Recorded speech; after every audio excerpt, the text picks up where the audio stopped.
Says record on the side. REC stands for record.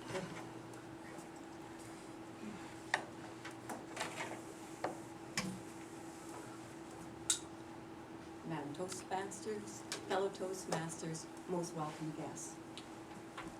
I sat on the edge of my chair, my hands clasped in front of me. I could hear my husband and my daughter and my other nieces and nephews and other family members laughing and chatting. The only thing I could hear was the pounding of my heart. My eyes darted around the room, looking for a way to escape. There was nowhere to go. I was at the airport. I was getting on a plane to fly to Winnipeg for my nephew's wedding. I was looking forward to the wedding, but I have a tremendous fear of flying. I did not want to go. I tried to think of every excuse not to go. Somebody had to watch the grandkids. Why not Grandma? Someone had to take care of the cat. Why not me? Or maybe I might get sick right at the airport. Didn't cut it. I was there. Then I heard the call. Flight 405, boarding for Winnipeg at gate 8. Maybe I'll just ignore everybody and they'll forget about me and go without me.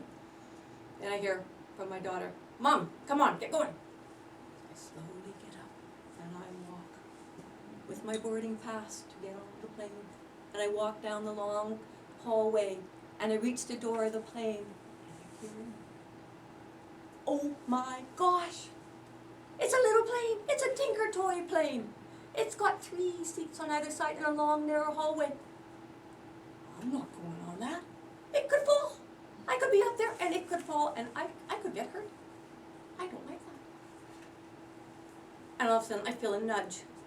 And my daughter, hurry up, Mom, they're holding up the line.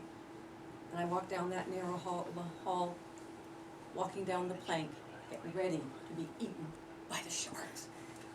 So I walk down to the end. I let my husband go in first, my daughter next, and I'm in the aisle. And my daughter says, oh, this is great. We're in the safest part of the plane. Who are you kidding? If this plane falls, we're all going to die. It doesn't matter where we sit. So I'm sitting there hanging on to the arms of the chair as we slowly take off. And we're slowly going up. And I'm just saying, breathe, breathe, breathe. And I'm saying my prayers. Mighty hard, I'm saying my prayers. And slowly we get up and we're coasting. I think, okay, this is not too bad.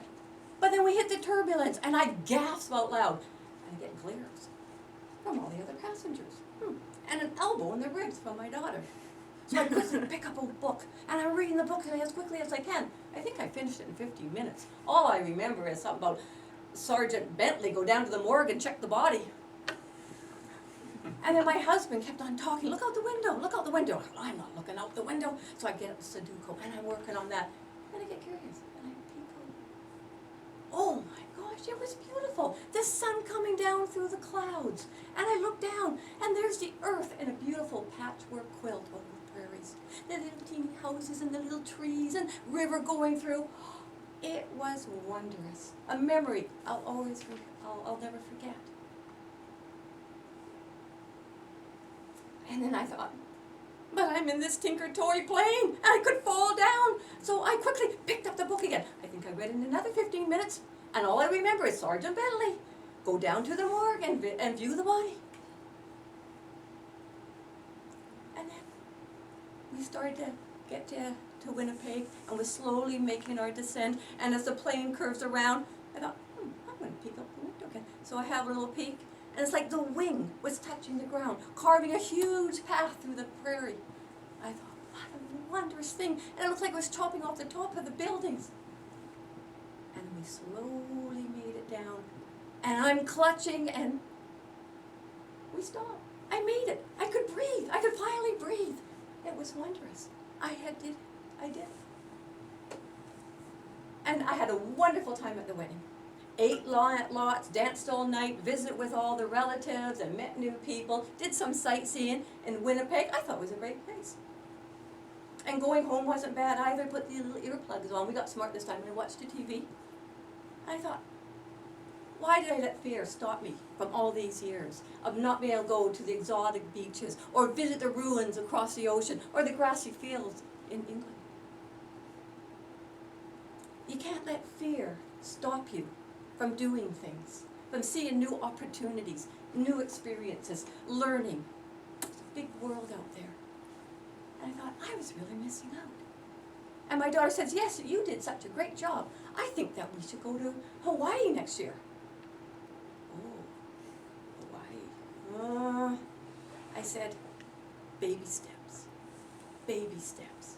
Maybe in 2014. Thank you.